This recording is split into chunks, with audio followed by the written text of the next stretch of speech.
نحمده ونصلي على رسوله الكريم اللهم صل على سيدنا ومولانا محمد النبي الأمي وعلى آله وصحبه وبارك وسلم۔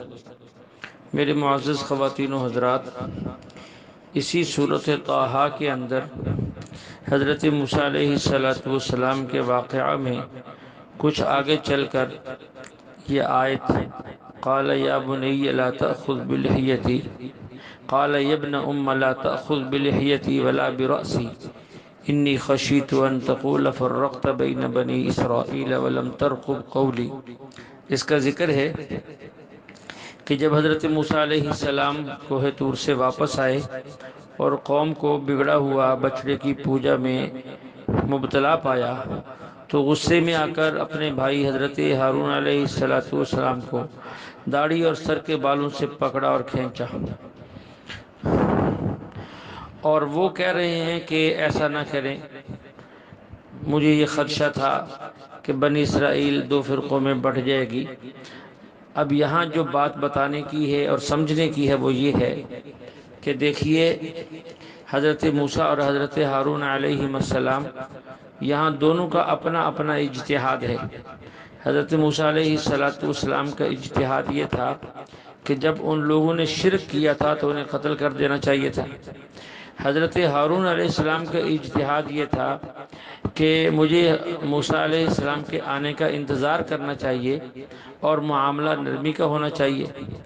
تو ایک کا اجتہاد ہے مصالحت اور ایک کا اجتہاد ہے مقاتلت یعنی قتال کا، دونوں کا اجتہاد ہے۔ تو جب تک وحی نہ آئے اور دو نبیوں میں اختلاف ہو تو دونوں کے اس اختلاف میں کوئی تعجب کی بات نہیں، اس لیے کہ اجتہادی اختلاف ہو سکتا ہے اور اجتہادی اختلاف جو ہے وہ اللہ کے نزدیک اور اللہ کے نبی کے نزدیک جو ہے معیوب بھی نہیں ہے، برا بھی نہیں ہے، اس پر گناہ بھی نہیں ہے، بلکہ اس پر دونوں فریقوں کو اجر ملتا ہے۔ اسی طرح دوسرا واقعہ قرآن پاک کے اندر حضرت داؤد علیہ السلام اور حضرت سلیمان علیہ السلام کا ہے۔ ایک فیصلہ کے اندر حضرت داؤد کی رائے الگ تھی، حضرت سلیمان علیہ السلام کی رائے الگ تھی، دونوں کی اپنی اپنی رائے تھی، یہ اختلاف موجود تھا، لیکن یہ اختلاف چونکہ اجتہادی تھا اس لیے یہ کوئی معیوب نہیں تھا۔ جہاں بھی اجتہادی اختلاف ہو جائے تو وہ معیوب نہیں ہوتا، اس لیے فقہاء کرام کے جو اختلافات اجتہادی ہیں تو وہاں وہ کسی پر بھی کوئی طعن نہیں کرتا اور نہ ہی کسی دوسرے کو کوئی خطا کار کہتا ہے اور نہ ہی کوئی کسی کو غلط کہتا ہے۔ اسی طرح مشاجرات صحابہ کو سمجھی، صحابہ کرام رضوان اللہ علیہم اجمعین یہ وہ لوگ ہیں کہ ان جیسے لوگ اللہ نے انبیاء علیہ السلام کے بعد روئے زمین پر پیدا ہی نہیں کیے۔ ایک شخص کہنے لگا کہ یہ جو لڑائی ہوئی تھی حضرت علی رضی اللہ عنہ اور حضرت معاویہ رضی اللہ عنہ، یہ جو دونوں آپس میں لڑے تو ان میں سے حق پر کون تھا اور باطل پر کون تھا؟ تو ہمارے مولانا صاحب فرماتے ہیں کہ میں نے ان سے کہا کیا یہ ضروری ہے کہ جب دو بندے لڑیں تو ایک حق پر ہو اور دوسرا باطل پر ہو؟ یہ تو کچھ ضروری نہیں ہے، یہ بھی ہو سکتا ہے کہ دونوں حق پر ہوں۔ وہ کہنے لگا یہ کیسے ہو سکتا ہے؟ تو میں نے وہی مثال دی حضرت موسیٰ اور حضرت ہارون علیہ السلام کی اور حضرت داؤد اور حضرت سلیمان علیہ السلام کی کہ اب تو بتا کہ ان میں حق پر کون تھا اور باطل پر کون؟ کہتا یہ دونوں حق پر تھے۔ تو میں نے کہا دو نبیوں کے درمیان اختلاف ہو اور بات ہاتھا پائی تک پہنچ جائے تو دونوں حق پر ہیں۔ اسی طرح اگر دو صحابہ یا دو صحابہ کی جماعتوں میں اختلاف ہو جائے اور بات قتل تک پہنچ جائے تو دونوں میں سے کوئی بھی خطا پر نہیں ہے۔ تو جلدی سے کہنے لگا کہ جی وہاں تو غلط فہمی تھی، جب غلط فہمی دور ہو گئی تو اختلاف بھی ختم ہو گیا۔ تو میں نے کہا کہ وہاں چونکہ وحی آتی تھی، جب وحی آئی غلط فہمی دور ہو گئی، یہاں وحی نہیں آتی تھی اس لیے غلط فہمی پیدا ہوئی اور غلط فہمی باقی رہی، اس لیے اختلاف بھی باقی رہا۔ تو اس لیے مشاجرات صحابہ کے اندر ہمیں خام خواہ کی بحث نہیں کرنی چاہیے، ان معاملات کو اللہ کے سپرد کرنا چاہیے اس لیے کہ وہ لوگ آپس کے اندر ایسے مخلص اور ایسے بھائی چارے کی فضا قائم رکھنے والے تھے کہ ہمارے دل و دماغ کا تصور بھی نہیں پہنچ سکتا۔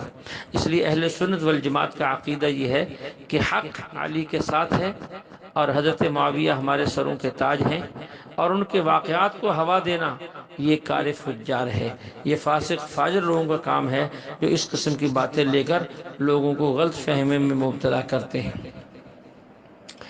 اسی صورت میں کچھ آگے چل کر حضرت آدم علیہ السلام کا ذکر ہے۔ فَقُلْنَا يَا آدَمْ إِنَّ هَذَا عَدُوٌّ لَكَ وَلِزَوْجِكَ فَلَا يُخْرِجَنَّكُمَا مِنَ الْجَنَّةِ فَتَشْقَىٰ۔ خیال رکھنا، یہ شیطان تمہارا اور تمہاری بیوی دونوں کا دشمن ہے۔ ایسا نہ ہو کہ یہ کوئی ایسی حرکت کرے، ایسی چال چل جائے کہ آپ کو یہ جنت سے نکال دے، اور اگر اس نے کوئی چال چل کر جنت سے نکال دیا فتشقا، پھر آپ کو بڑی مشقت اٹھانی پڑے گی۔ تو یہاں جو مشقت کا لفظ ہے، اس سے مراد آخرت کی مشقت نہیں بلکہ دنیا کی مشقت ہے۔ وہ کیا کہ آدم علیہ السلام کو جنت میں تو کھانا تیار ملتا تھا، بغیر کسی محنت کے، بغیر کسی مشقت کے۔ جب دنیا میں آئے تو حکم ہوا کاشت کرو، کاٹو، اور ڈنڈے سے کوٹ کے دانہ نکالو، پھر اس کو جو ہے پکاؤ اور پھر کھاؤ۔ دیکھیے، جب جنت سے نکالنے کی بات ہوئی تو اللہ فرماتے فَلَا يُخْرِجَنَّكُمَا، کہیں یہ شیطان تم دونوں کو نہ نکال دے۔ اور جب مشقت کی باری ہے اللہ فرماتے فَتَشْقَىٰ، اس میں صرف خطاب حضرت آدم علیہ السلام کو ہے۔ یہ کیوں کہ جنت سے تو دونوں نکالے جائیں اور مشقت صرف حضرت آدم علیہ السلام کو اٹھانی پڑے؟ تو یہ بات اس کو اچھی طرح ذہن میں رکھیں کہ مشقت کے جتنے کام ہیں وہ عام طور پہ مردوں ہی کی ذمہ داری ہوتی ہے، انہی پر آتے ہیں۔ آگے اللہ فرماتے ان لک الا تجوع فیہا ولا تعرا وانک لا تظمأ فیہا ولا تضحا، کہ دیکھیے جنت کے اندر آپ کو کوئی مسئلہ نہیں تھا، بھوک کا مسئلہ نہیں تھا، ہر چیز تیار ملتی تھی، لباس کا مسئلہ نہیں تھا، بغیر تیار کیے ملتا تھا، پیاس کا مسئلہ نہیں تھا، پانی ملتا تھا، دھوپ کا مسئلہ نہیں تھا، سائبان کی ضرورت نہیں تھی۔ لیکن اگر تم نے شیطان کی بات مان لی اور اس نے تمہیں جنت سے نکلوا دیا تو پھر تم مشقت میں پڑو گے۔ کھانے کا بندوبست بھی خود کرنا ہوگا، لباس کا انتظام بھی، پینے کا انتظام بھی، رہنے کے لیے مکان کا انتظام بھی، دھوپ سے بچنے کے لیے سائبان کا انتظام بھی۔ اب دیکھیے یہاں خطاب صرف حضرت آدم کو ہے، حضرت حوا کو نہیں۔ کیوں کہ یہ چیزیں مہیا کرنا، ضروریات زندگی مہیا کرنا، یہ شوہر کی ذمہ داری ہے، بیوی کی ذمہ داری نہیں ہے۔ کھانا دینا شوہر کے ذمے، پینے کی ضرورت پوری کرنا شوہر کے ذمے، رہنے کے لیے مکان شوہر کے ذمے، لباس شوہر کے ذمے، تو یہ شوہر کے ذمے ہے۔ اس لیے اللہ تعالیٰ نے اس میں خطاب صرف حضرت آدم علیہ السلام کو کیا ہے۔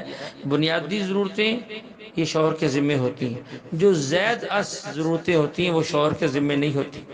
یہاں ایک بات اور سمجھیں، بعض ہمارے اہل علم جو بہت سے نسبتوں سے ہم سے بہت بڑے ہوتے ہیں، لیکن کبھی بات ایسی کر جاتے ہیں جو ادھوری ہوتی ہے اور اس سے فتنہ کھڑا ہو جاتا ہے۔ ایک بہت بڑے صاحب علم بیان کر رہے تھے، بیان کرتے ہوئے اس وقت شاید ان کے اوپر بیویوں کے ظلم و ستم کے حالات غالب ہوں گے، تو بیان کرتے ہوئے یہ فرما گئے کہ بیوی کے ذمے شوہر کے کپڑے دھونا نہیں ہے، بیوی کے ذمے شوہر کے والدین کی خدمت بھی نہیں ہے، بیوی کے ذمہ شوہر کے بہن بھائیوں کی خدمت بھی نہیں ہے، بیوی کے ذمہ شوہر کے جو بھی رشتہ دار آنے والے ان کی خدمت بھی نہیں ہے، صرف شوہر کی خدمت ہے۔ اس انداز سے بیان کر دیا۔ ایک شخص کہنے لگا حضرت میرا تو سارا مسئلہ گڑبڑ ہو گیا۔ میری بیوی نے وہ بیان سنا اور کہتی ہے اتنے بڑے تمہارے عالم ہیں، انہوں نے یہ ساری باتیں بتائی ہیں، میری ذمہ داری نہیں ہے، آج کے بعد میں یہ کام نہیں کروں گی۔ تو بات پوری بتانی چاہیے، بات پوری بتائیں گے تو پھر جھگڑا نہیں ہوگا۔ پہلے یہ بتایا جائے کہ ٹھیک ہے یہ کام بیوی کے ذمہ نہیں، اب مرد کے ذمہ کیا ہے؟ مرد کے ذمہ یہ ہے کہ وہ اپنی بیوی کو 2 سوٹ دے، ایک گرمی کا ایک سردی کا۔ جب تک وہ نہ پھٹیں اور سوٹ نہیں ملے گا۔ 2 وقت کا کھانا ملے گا جس میں ایک سادہ سالن ہوگا۔ علاج مرد کے ذمہ نہیں، پھل لا کر دینا مرد کے ذمہ نہیں، چائے اور دودھ لا کر دینا مرد کے ذمہ نہیں ہے۔ اسی طرح اگر بیوی نے اپنے والدین کو ملنے کے لیے جانا ہے تو اس کا کرایہ یہ خاوند کے ذمہ نہیں ہے۔ اور 6 مہینے کے اندر ایک دفعہ خاوند سے اجازت لے کر ملاقات کے لیے جا سکتی ہے۔ وہ جتنی وقت کی اجازت دے، 1 گھنٹے کی، 2 گھنٹے کی، آدھے دن کی، 1 دن کی، بس اسی میں اسے واپس آنا ہوگا۔ اگر اس کے والدین اس کو ملنے کے لیے آئیں اور خاوند یہ چاہے کہ وہ اس کے گھر میں داخل نہ ہو تو وہ گھر میں داخل نہیں ہو سکتے، بلکہ دروازہ پر کھڑے کھڑے ہی ملاقات کر کے واپس جانے کے پابند ہیں۔ اب خاوند کے ذمہ یہ ہے، اگر بیوی کے ذمہ وہ ہے تو خاوند کے ذمہ یہ ہے۔ اب یہاں تو یہ سارے معاملات یوں چلتے ہیں، کچھ لو کچھ دو۔ بیوی کے جو ضروریات ہیں بنیادی، اس سے کہیں بڑھ کر خاوند اس پہ خرچ کرتا ہے، جبکہ اس کی بنیادی ضرورتیں 500 میں پوری ہو سکتی ہیں، 2000 میں پوری ہو سکتی ہیں۔ یہ بجلی کے پنکھے اور یہ ایئر کولر اور یہ ایئر کنڈیشن اور یہ سواریوں میں لے کر گھومنا، یہ تو اس کی ضروریات نہیں اور نہ ہی بنیادی ضرورتیں ہیں۔ اس لیے مرد بہت کچھ اضافی خرچ کرتا ہے۔ جب بہت کچھ اضافی خرچ کرتا ہے تو اسی کے بدلے میں اس سے وہ خدمت بھی لیتا ہے کہ وہ اس کے کپڑے بھی دھوئے گی، کھانا بھی بنائے گی، اس کے مہمانوں کے لیے بھی بنائے گی، اس کے والدین کی خدمت بھی کرے گی۔ اور ورنہ تو اس بیوی کے جو رشتہ دار آئیں گے، خاوند چاہے تو گھر میں داخل ہونے دے، خاوند نہ چاہے تو گھر میں نہیں داخل ہو سکتا۔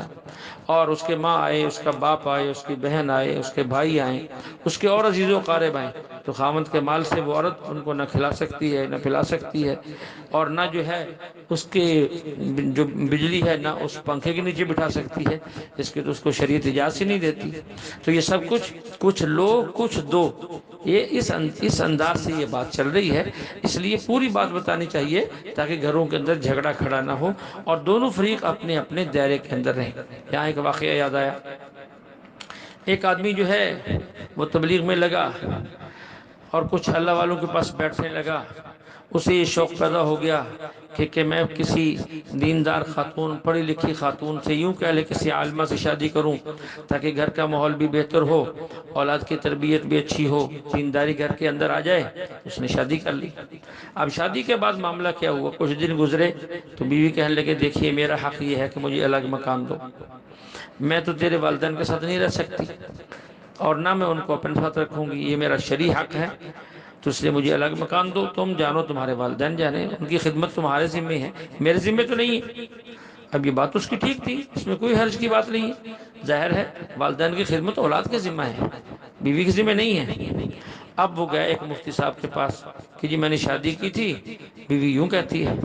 مفتی صاحب نے کہا کہ کہتی تو ٹھیک ہے، تو اس کو الگ مکان دو۔ اس نے کہا حضرت میں مسئلہ پوچھنے نہیں آیا، میں تو حل پوچھنے کے لیے آیا ہوں کہ اب میں کروں کیا۔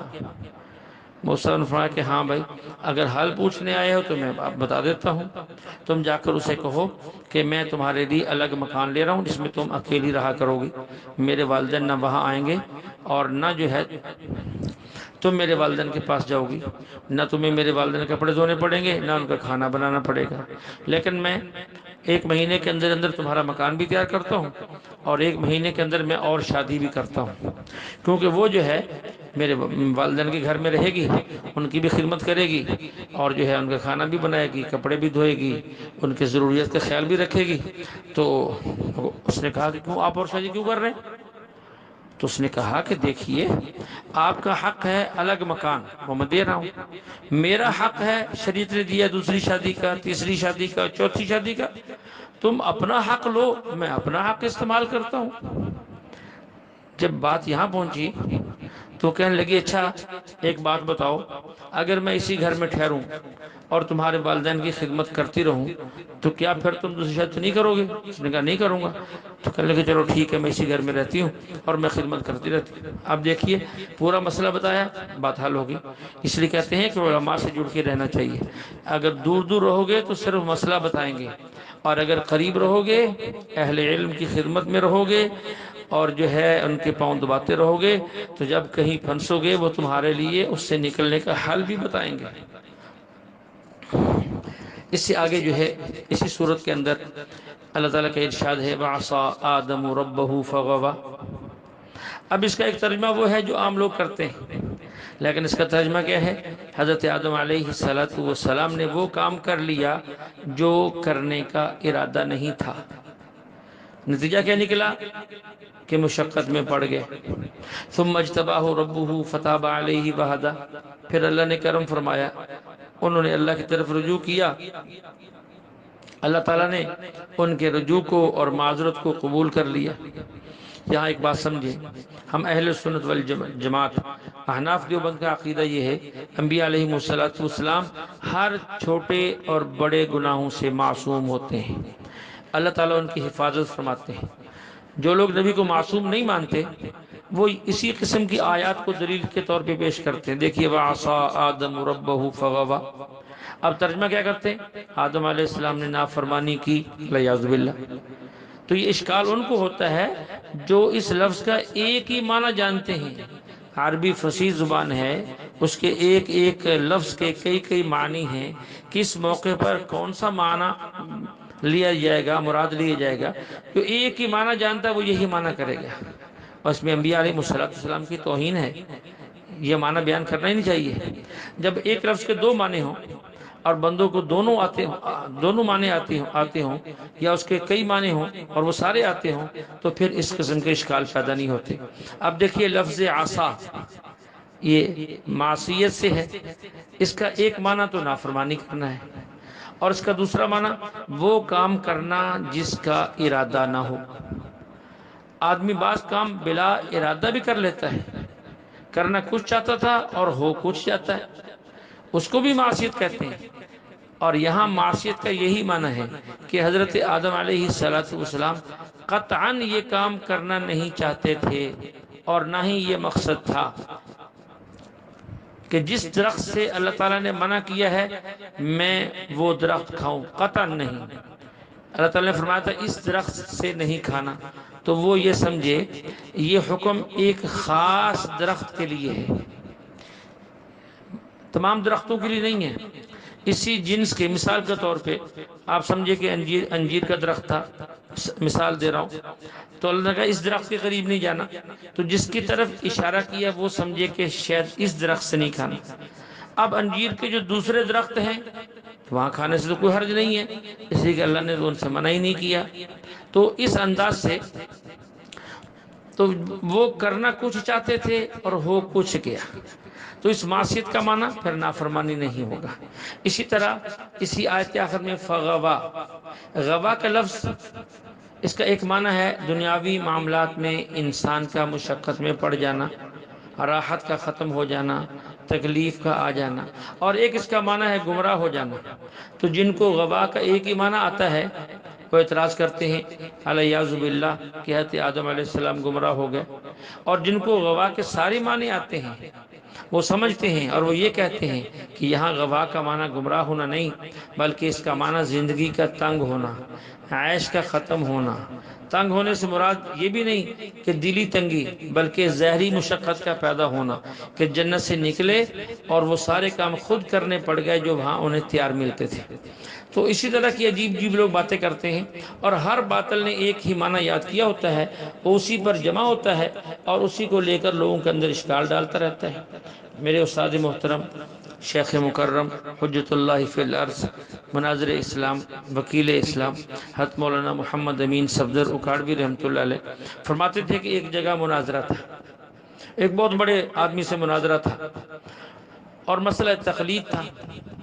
تو وہ کہنے لگا یہ تقلید جو ہے یہ قلادہ سے مشتق ہے، اور قلادہ کا معنی ہوتا ہے پٹا، اور پٹا ڈالا جاتا ہے کتے کے گلے میں، لہذا جو تقلید کرتا ہے تو کتے والا پٹا اس کے گلے میں ڈال دی جاتا ہے۔ حضرت فرماتے میں نے اس سے کہا دیکھیے قلادہ کے دو معنی آتے ہیں، ایک معنی اس کا پٹا ہے اور دوسرا معنی اس کا ہار ہے۔ ہم چونکہ انسان ہیں اس لیے ہم انسانوں والا معنی لیتے ہیں کہ یہاں مراد اس سے ہار ہے، تم چونکہ حیوان ہو اس لیے ہمیشہ تم حیوانوں والا معنی پٹا لیتے ہو۔ تو وہ جلدی سے کہنے لگا کہ اگر قلادہ کا معنی ہار آپ مجھے حدیث سے دکھا دیں تو میں اپنی شکست لکھ دوں گا۔ حضرت نے فرمایا کہ لکھو۔ اس نے کہا نہیں آپ دکھائیں۔ میں کہ میں دکھاؤں گا، تم لکھو۔ تو یہ ہر باطل ایسا ہے جو لکھنے سے بھاگتا ہے، اسے پتا ہے کہ میں لکھ کر پھنس جاؤں گا اور جو ہے پھر یہ تحریر ساری زندگی میرے گلے پڑی رہے گی۔ تو اس نے کہا کہ آپ دکھائیں۔ حضرت فرماتے ہیں کہ میں نے مشکات کتاب العلم کھولی اور میں نے حدیث سنائی، جس کا مفہوم میں عرض کرتا ہوں۔ وہاں قلادہ کا ذکر ہے اور وہاں یہ لفظ ہیں کہ کم سمجھ کے سامنے، بے علم کے سامنے علمی گفتگو کرنا ایسا ہے جیسے جواہرات کا ہار خنزیر کے گلے میں ڈال دیا جائے۔ جواہرات کا ہار، حضرت میں نے کہا یہ عام ہار نہیں ہے، یہ ہیرے جواہرات سے مزین ہار ہے۔ اور یہاں یہ بھی پتہ چل گیا کہ یہ کہ تم جیسے کتوں کے گلے میں نہیں ڈلتا، یہ انسانوں کے گلے میں ڈلتا ہے۔ تو اس لیے جو ایک معنی دیتا ہے وہ اسی پر جو ہے پکا ہوتا ہے۔ ایک اور بندہ کہنے لگا، حضرت نے فرمایا، کہتے تم تقلید کرتے ہو؟ میں نے کہا کرتے۔ کہتے تقلید کا لفظ پورے قرآن میں نہیں ہے۔ میں نے کہا تم توحیدی ہو کہ نہیں؟ کہتا جی توحیدی ہیں۔ میں نے کہا توحید کا لفظ بھی پورے قرآن میں نہیں ہے۔ کہتے جی وہ توحید کا جو لفظ ہے اس کا مادہ موجود ہے، اس مادے سے جو ہے وہ توحید نکلتا ہے۔ تو میں نے کہا تقلید کا مادہ قلادہ بھی قرآن کے اندر موجود ہے، اسی سے یہ نکلا ہے۔ تو اس لیے انہوں نے دو چار باتیں یاد کی ہوتی ہیں۔ ہر نئے بندے پر اپنا علمی روب جمانے کی کوشش کرتے ہیں، نہ اس سے پہلے انہیں کچھ پتا ہوتا ہے نہ اس کے بعد انہیں کچھ پتا ہوتا ہے۔ اسی طرح ہمارے زمانے کے معتزلہ، یہ مماتی، یہ پنج پیری اور یہ چتروڑی، یہ سارے لوگ یہ پیغمبر کی موت کے بارے میں لوگوں کو اشکال میں ڈالتے ہیں، اور ان کو موت کا ایک ہی معنی آتا ہے، خروج روح، اور ہمیں موت کے سارے معنی آتے ہیں کہ موت کا ایک معنی خروج روح ہے اور دوسرا معنی حبس روح بھی ہے۔ اسی طرح بعض لوگ جو ہے وہ عجیب معاملہ کرتے ہیں، دودھ پلانے کے مسئلے میں جو مدت ہے تو غیر مقلدین عام طور پہ امام ابو حنیفہ امام المسلمین رحمۃ اللہ علیہ پر یہ اشکال کرتے ہیں کہ دیکھیں جی وہ کہہ رہے ہیں کہ وَحَمْلُهُ وَفِصَالُهُ 30 شہرا، 30 مہینے۔ تو ان لوگوں کو حمل کا ایک ہی معنی تھا کہ بچے کا ماں کی گود میں ہونا، ہم اس پر تو اشکال نہیں ہے، لیکن ہمیں حمل کے دونوں معنی آتے ہیں، ایک بچے کا ماں کی گود میں ہونا، دوسرا بچے کا ماں کے پیٹ میں ہونا۔ وہ بھی اس کو بھی قرآن حمل کہہ رہا ہے، اس کو بھی قرآن حمل کہہ رہا ہے۔ کہتے جی نہیں، وَحَمْلُهُ وَفِصَالُهُ 30 شہرا، اس سے مراد یہ ہے کہ بچے کو پیٹ میں اٹھانا اور پھر بچے کو دودھ پلانا، اس کی مدت جو ہے وہ 30 مہینے ہے۔ کہتے ہیں عام طور پہ جو حمل ہے کم سے کم مدت وہ 6 ماہ کا ہوتا ہے، اس لیے اس کے پاس دودھ پلانے کی جو مدت ہے وہ 2 سال ہے۔ ہم نے کہا ٹھیک ہے، لیکن عام طور پہ جو بچے پیدا ہوتے ہیں وہ 9 ماہ کے بعد پیدا ہوتے ہیں، تو 9 ماہ تو اس نے حمل اٹھایا۔ اب باقی جو مدت بچتی ہے 30 مہینوں میں سے وہ 1.25 سال بچتے ہیں، اور بعض بچے ایسے بھی ہیں جو 1 سال کے بعد پیدا ہوتے ہیں، اب ان کے لیے دودھ پلانے کی مدت اور کم ہو گئی۔ اور بہت سے بچے ایسے بھی پیدا ہوئے، جیسے خود امام شافعی رحمۃ اللہ علیہ 2 سال اپنی والدہ کے پیٹ میں رہے پھر پیدا ہوئے، اب ان کے لیے دودھ پلانے کی مدت صرف 6 مہینے بچتی ہے۔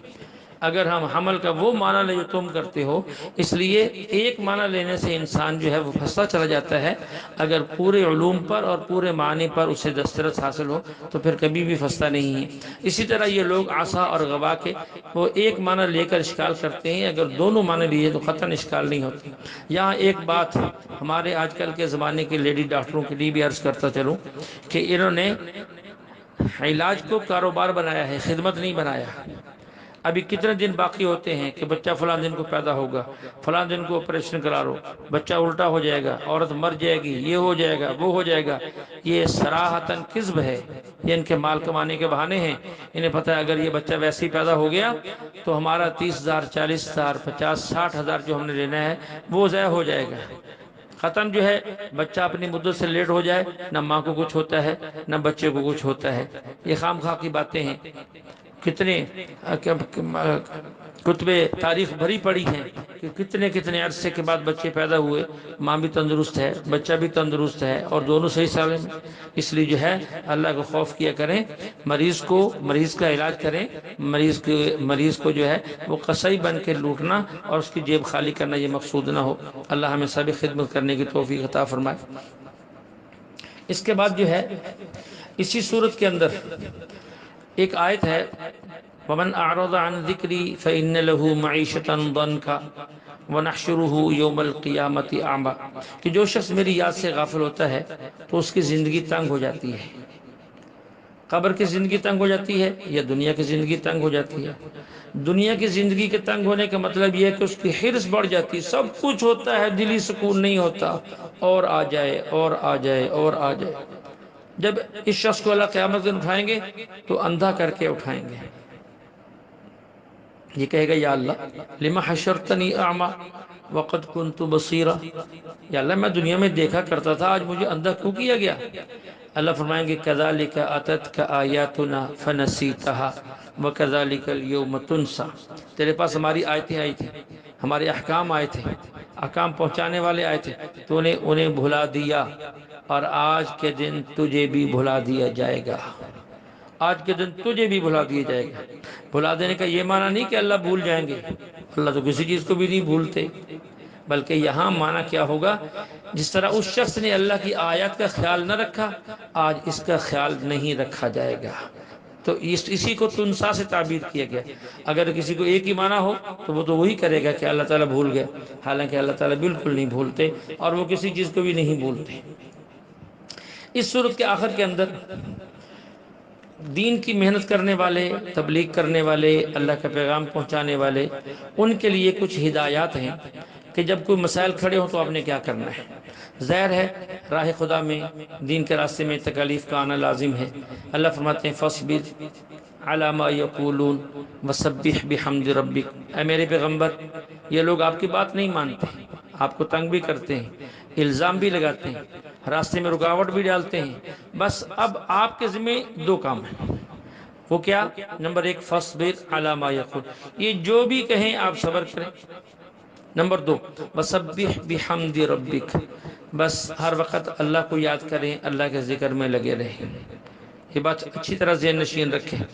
جب بھی کوئی بندہ دین کا کام کرے گا تو اس کو لوگ ستائیں گے، رکاوٹیں بھی ڈالیں گے، اور بڑے بڑے چیزیں پیش آئیں گی، تو یہ حل اللہ نے بتا دی، تکالیف پر صبر اور برداشت، اور ساتھ میں اللہ کا ہر وقت ذکر، اللہ کو یاد کرنا، اللہ سے مانگنا، اللہ سے مانگنا، مانگتے رہیں۔ اسی طرح جو ہے صبح اور شام ہر وقت اللہ سے دعا مانگنی چاہیے۔ اور کافروں کے پاس جو کچھ مال و دولت ہے، جو کچھ سائنسی ترقیات ہیں، وہ جو اڑتے پھرتے ہیں، اور آج جو ہے انہوں نے ساری دنیا کو اپنا جو ہے غلام بنایا ہوا ہے، ان کی طرف ہمیں نظر نہیں اٹھانی چاہیے، اس لیے کہ یہ ساری چہل پہل چند دن کی ہے۔ اللہ فرماتے ہیں لا تمدن عینیک الی ما متعنا به ازواجا منهم زہرۃ الحیاۃ الدنیا لنفتنهم فیہ ورزق ربک خیر وابقی، اے محبوب جو مال ہم نے ان کفار کو دیا ہے آپ کی نگاہ ان پر نہ پڑے، یہ سب دنیا کا مال ہے، آزمائش کے لیے ہے، اللہ کا دیا وہ رزق جو تمہیں ملا ہے وہ بہتر ہے، وہی باقی رہنے والا ہے۔ بس اب آپ کے ذمہ کیا ہے؟ آپ خود بھی نماز پڑھیں، وَأْمُرْ أَهْلَكَ بِالصَّلَاةِ وَاصْطَبِرْ عَلَيْهَا لَا نَسْأَلُكَ رِزْقًا نَحْنُ نَرْزُقُكَ وَالْعَاقِبَةُ لِلتَّقْوَىٰ، خود بھی نماز پڑھیے، گھر والوں کو بھی نماز کا حکم دیجئے۔ ہم آپ سے رزق کموانا نہیں چاہتے، وہ تو ہم آپ کو دیں گے۔ بس اللہ جل شانہ سے دعا ہے اللہ ہمیں کلام مقدس کو سمجھنے کی، عمل کرنے کی، پہنچانے کی توفیق عطا فرمائے۔ بآخر دعوانا ان الحمد للہ رب العالمین۔